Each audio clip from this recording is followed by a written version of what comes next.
আল্লাহ তাআলা এই ইতিহাসগুলো পবিত্র কোরআনে সূরা সফফাতের মধ্যে তুলে ধরেছেন। ফালাম্মা বালাগা মাআহুস সা'য়া, যখন ইসমাঈল আলাইহিস সালাম দৌড়াদৌড়ি করার মতো বয়সে পৌঁছলেন, উপনীত হলেন, ক্বালা ইয়া বুনাইয়া ইন্নী আরা ফিল মানাম। ইয়া বুনাইয়া, ইব্রাহিম বললেন, হে আমার আদরের সন্তান, আমার আদরের সন্তান। বুনাইয়্যু অর্থাৎ আদরের সন্তান, আদরের, সবার সন্তানে আদর এনে থাকে। হে আমার আদরের সন্তান, আমি স্বপ্নে দেখেছি যে আমি তোমাকে কুরবানি করতেছি।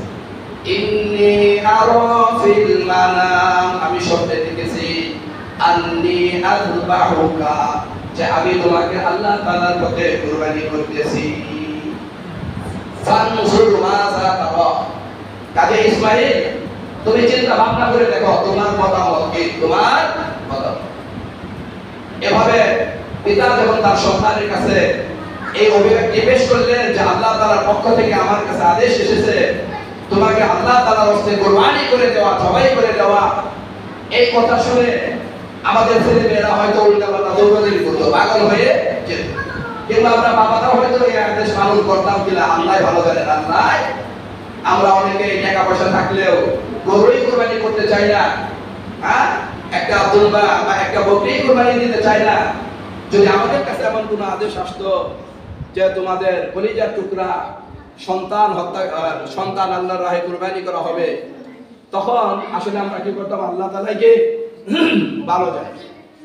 তো পিতার মুখ থেকে হযরত ইসমাঈল আলাইহিস সালাম যখন শুনলেন আল্লাহ তাআলার পক্ষ থেকে আদেশ এসেছে যে তার সন্তানকে আল্লাহ তাআলার রাহে কুরবান করতে হবে, তখন এই সন্তান কোনো প্রকার বিচলিত না হয়ে, কোনো প্রকার পেরেশান না হয়ে সে দার্দ কণ্ঠে বলে দিল, ইয়া আবাতি ফাআল মা তু'মার, ইয়া আবাতি, হে আমার পিতা, ইফআল, আপনি আদেশ বাস্তবায়ন করেন, আপনি কাজ করেন, মা তু'মার, আল্লাহ তাআলার পক্ষ থেকে আপনাকে যে আদেশ করা হয়েছে। সকলে বলুন সুবহানাল্লাহ।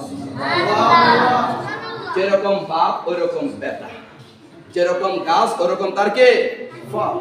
যেমন বাবা আল্লাহ তাআলার আদেশ পেয়ে সন্তানকে জবাই করার জন্য প্রস্তুত হয়ে গেছেন, সেরকম তার সন্তান, তার ছেলে, সেও আল্লাহ তাআলার আদেশ শুনে নিজেকে আল্লাহ তাআলার রাস্তায় কুরবানি করে দেওয়ার জন্য প্রস্তুত হয়ে গেছেন। সকলে বলুন সুবহানাল্লাহ। ইয়া আবাতি ফাআল মা তু'মার, হে পিতা, আপনাকে যে আদেশ করা হয়েছে আপনি সেই আদেশ বাস্তবায়ন করুন, আমল করুন।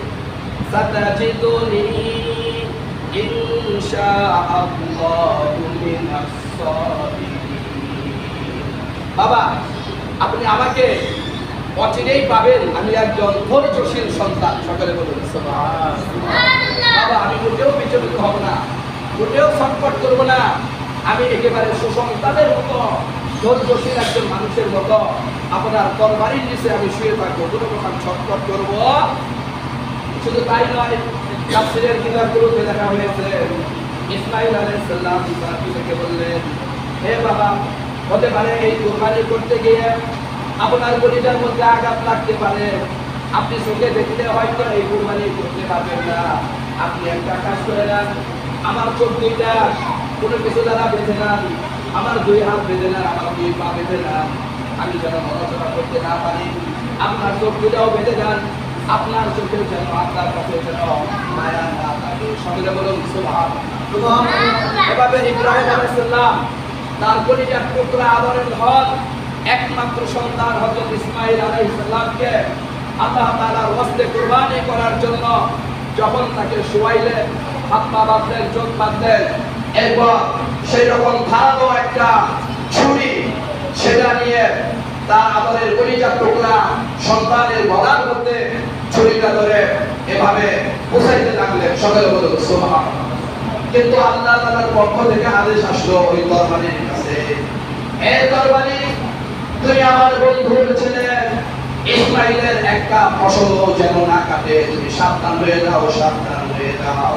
সকলে বলুন সুবহানাল্লাহ। এভাবে ইব্রাহিম আলাইহিস সালাম সেই ছুরি দ্বারা ইসমাঈলের গলার মধ্যে এভাবে পোছাইতেছেন, কাটতেছেন। কিন্তু ইসমাইলের শরীর কাঁপতেছে না। ইব্রাহিম আলাইহিস সালাম তার রাগ উঠে গেল, তিনি রাগের চোটে সেই তরবারিখানা একটা পাথরের মধ্যে ফেলে মারলেন। তাফসীরের কিতাবগুলোতে এসেছে সঙ্গে সঙ্গে সেই পাথর ওই ছুরির আঘাতে দ্বিখণ্ডিত হয়ে গেল, কিন্তু সেই তরবারি দ্বারা ইসমাইলের গলা কাটল না। এরপর ইব্রাহিম আলাইহিস সালাম আবার তরবারিটা এনে আবার আর করে আবার তার পুত্রের গলায় চালাইলেন। এভাবে একবার দুইবার, তৃতীয়বার যখন চালাইতেছেন, এদিকে ইব্রাহিম আর ইসমাইলের এই কুরবানির দৃশ্য আকাশ বাতাস সহ সমস্ত মাখলুকাত সকলেই অবলোকন করছিলেন। গোটা পৃথিবীর মাখলুকাত এই দৃশ্য দেখতেছিল, আকাশ দেখতেছিল, জমিন দেখতেছিল। আকাশের উপরে ফেরেশতারা তারা সকলে যে তাকিয়ে দেখতেছিল। আল্লাহ তাআলা আরশ কেঁপে উঠতেছিল। সকল ফেরেশতারা বলতেছিল, আল্লাহ এ আপনি কি করতেছেন? এ আপনি কি পরীক্ষা নিতে চাচ্ছেন? এখনো কেন ইব্রাহিমকে না করেন না যে আর জবাই করতে হবে?